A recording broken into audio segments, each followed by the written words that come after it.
আসসালামু আলাইকুম, welcome back to my channel Sumi রান্না করে সবাইকে স্বাগতম। তো প্রতিদিনের মতো আজও নিয়ে এলাম নতুন একটা রেসিপি নিয়ে। তো আজ করব চিকেন দিয়ে আর কচুরমুখী দিয়ে ভীষণ সুন্দর একটা রেসিপি। তো ভিডিওটা না কেটে সম্পূর্ণ দেখার অনুরোধ রইল। তো চলুন বন্ধুরা আজকের রেসিপিটি শেয়ার করা যাক। তো প্রথমে একটা ফ্রাই প্যান বসিয়ে দিলাম। ফ্রাই প্যানের মধ্যে দিয়ে দিলাম 1 কাপ পরিমাণ তেল, তারপর দিয়ে দিলাম গরম মশলা। তো তেলের মধ্যে গরম মশলা দিলে অনেক সুন্দর কিন্তু একটা ফ্লেভার আসে। তারপর দিয়ে দেব একটা পেঁয়াজ কুচি। তো পেঁয়াজ কুচি দিয়ে খুব ভালো করে নাড়াচাড়া করে বেশ কিছুক্ষণ এটাকে, তারপর এখানে অ্যাড করে দেব রসুন কুচি আর দিয়ে দেব আদা কুচি, দিয়ে বেশ কিছুক্ষণ এটাকে রান্না করে নেব যাতে পেঁয়াজের, রসুনের, আদার কাঁচা ভাবটা দূর হয়ে যায়। তারপর দিয়ে দেব পরিমাণ মতো লবণ, তারপর দিয়ে দেব বড় চামচের 1 চা চামচ হলুদ গুঁড়ো, বড় চামচের 1 চা চামচ কাশ্মীরি লাল লঙ্কার গুঁড়ো দিয়ে খুব ভালো করে কষিয়ে মশলাটাকে বেশ কিছুক্ষণ রান্না করে নেব।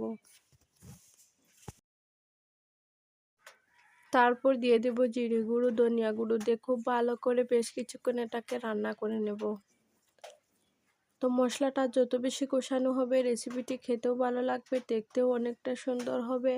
তো আমার চ্যানেলের নতুন বন্ধু, পুরনো বন্ধু সবাইকে স্বাগতম, তোমাদের জন্য অনেকটা ভালোবাসা। তো এই রেসিপিটি কিন্তু আপনারা ব্রেকফাস্টেও বানিয়ে নিতে পারেন বা লাঞ্চ বা ডিনার খেয়ে এরকমভাবে রান্না করেন অবশ্যই জানিও। আমার রান্নাটা কেমন হয়েছে অবশ্যই বন্ধুরা কমেন্টে জানিও। তারপর দিয়ে দেব আমি চিকেনগুলি।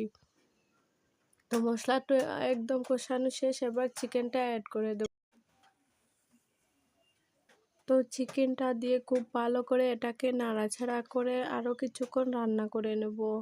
তো এখানে আমি কয়েক টুকরা চিকেন নিয়ে নিয়েছি একদম, আর কয়েকটা কচুরমুখী নিয়েছি একদম সামান্য উপকরণ কিন্তু রান্না করেছি। খেতেও কিন্তু মাশাআল্লাহ অনেক বেশি সুন্দর ছিল।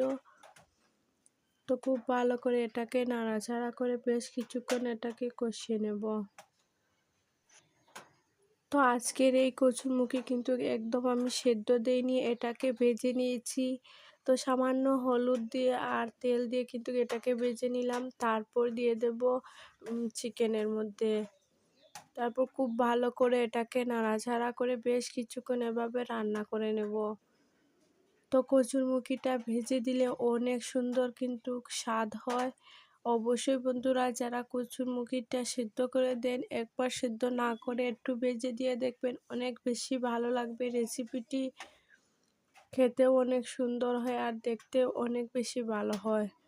তারপর এখানে আমরা কিছু জল অ্যাড করে দেব যাতে কচুরমুখীটা আর চিকেনটা খুব সুন্দরভাবে সিদ্ধ হয়ে যায়।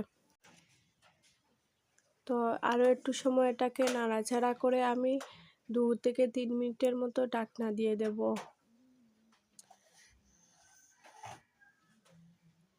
তো 2 থেকে 3 মিনিট পর ফিরে এলাম, দেখুন চিকেন আর কচুরমুখীটা অর্ধেকটা সিদ্ধ হয়ে গেছে। তারপর আরও একটু নাড়াচাড়া করে কিন্তু এটাকে আরও কিছুক্ষণ রান্না করে নেব।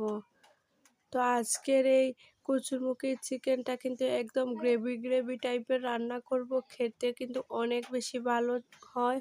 তো এটাকে আরও 1 থেকে 1.5 মিনিটের মতো ঢাকনা দিয়ে দেব।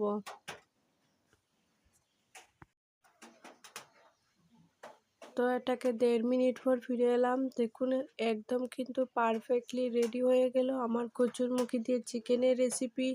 তো এই রেসিপিটি তোমাদের কাছে কেমন লেগেছে অবশ্যই বন্ধুরা কমেন্টে জানিও, আর ভালো লাগলে অবশ্যই একটা লাইক করে দিও। আর নতুন যদি কোনো বন্ধু এসে থাকেন অবশ্যই চ্যানেলটিকে সাবস্ক্রাইব করে আমার পাশে থাকবেন।